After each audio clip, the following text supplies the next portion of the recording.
Hello guys, I'm Jatin Negra and I'm going to start my 7th tutorial video on SolidWorks. In this tutorial, I'm going to design the rebuild pulley.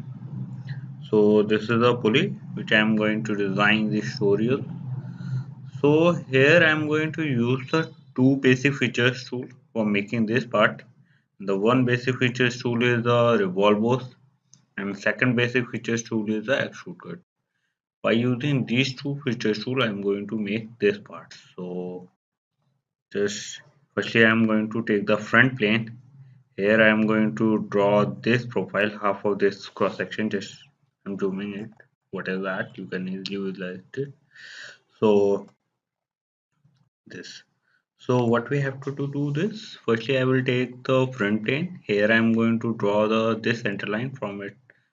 Take the this is at origin, the midpoint at origin, and after that I'm going to draw this profile accepting these two lines, which is representing to this circle whose center point this mark is this, and I'm going to draw the profile whose center mark is this, and that.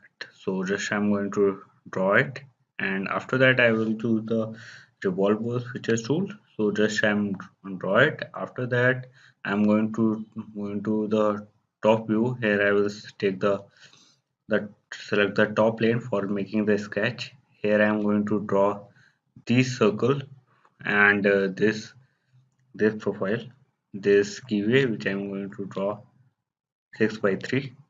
I'm going to draw it and extrude cut. So just I'm going to draw to the SolidWorks.